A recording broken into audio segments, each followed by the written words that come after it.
வருஷத்துக்கு ஒரு 100 படம் வரும். எல்லா ஜானருமே வந்து வித்தியாசமா இருக்கும். எல்லாருக்குமே ஒவ்வொரு ஜானர் ஆஃப் மூவிஸ் வந்து பிடிக்கும். காமெடி, ஆக்ஷன், ரொமான்ஸ் அப்படின்னு சொல்லிக்கிட்டே போகலாம். ஆனால் ஒரு காமனான ஒரு ஜானர் எல்லாருக்கும் பிடிக்காதுன்னு சொல்ல மாட்டாங்க. கொஞ்சம் பயம் இருந்தாலும் அதை போய் கண்டிப்பாக பார்த்துருவாங்க. அதுதான் இந்த ஹாரர் ஜானர். இப்போ நம்ம 2026ஓட மிட்வேல இருக்கோம். இது வரைக்கும் வந்து நிறையவே மூவிஸ் வந்து இந்த ஹாரர் ஜானரில் வந்துருச்சு. அதில் இருக்க ஒரு டாப் 6 ஹாரர் ஜானர் தான் இந்த வீடியோவில் பார்க்க போகிறோம்.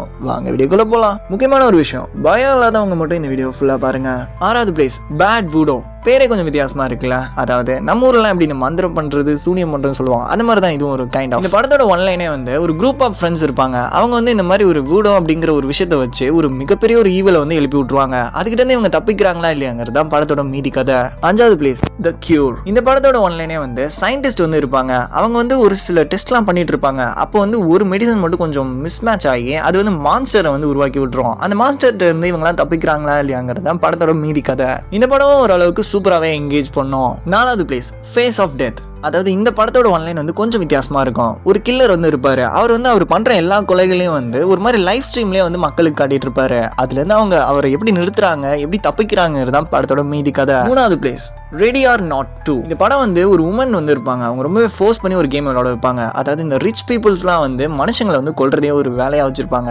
இந்த கேம் விளையாடுறப்ப எப்படி அதுல இருந்து தப்பிக்கிறாங்கிறது தான் படத்தோட மீதி கதை. 2வது பிளேஸ், ஹூக்கும். இந்த படம் வந்து நம்ம பார்த்து இது வரைக்கும் ரசிச்ச ஒரு பேய் படம் மாதிரி ஒரு அத்தன்டிக் பேய் படம்னு சொல்லலாம். இந்த படத்தோட ஒன்லைனே வந்து ஒரு ரைட்டர் இருப்பாரு. ஒரு ரொம்பவே டெட்லியான ஒரு ஹோட்டலில் போய் தங்குவாரு. அங்கே வந்து கொஞ்சம் ஒரு மாதிரி அமானுஷமான விஷயம்லாம் நடக்கும். அதெல்லாம் வந்து இவரோட பாஸ்ட் லைஃபுக்கு கொஞ்சம் கனெக்டடாக இருக்கும். அதெல்லாம் என்னங்கிறத கண்டுபிடிக்கிறாரா இல்லையாங்கிறதா படத்தோட மீதி கதை. First place, 28 years later. இந்த படத்தோட கதையை வந்து கொஞ்சம் யூனிக்காக இருக்கும். மக்கள்லாம் வந்து இந்த ஜாம்பி வைரஸ் கிட்ட இருந்து தப்பிக்கிறதுக்காக நிறைய இடத்துல வந்து போய் ஒளிவாங்க. அதில் ஒரு ஏன்ஷியன்ட் டெம்பிளில் போய் இருக்கிறவங்களுக்கு அந்த ஜாம்பி வைரஸை விட ரொம்பவே மோசமான வைரஸ் வந்து தாக்கிடும். அதுட்டு இருந்து அவங்க தப்பிக்கிறாங்களா இல்லையாங்கிறது தான் படத்தோட மீதி கதை. இந்த லிஸ்ட்ல நான் மம்மி ரிட்டர்ன்ஸ் மூவியை வந்து ஆட் பண்ணல. ஏன்னா அந்த படத்தை நான் ஒன்றும் பார்க்கல. ஒருவேளை நீங்க பார்த்துருந்தீங்கன்னா அந்த படம் எப்படி இருக்குங்கிறத கீழே கமெண்ட் செக்ஷன்ல சொல்லுங்க. அடுத்த ஒரு சூப்பரான வீடியோவில் அந்த படத்தோட ஃபுல் கதையை கூட நம்ம தனி வீடியோவை பண்ணலாம்.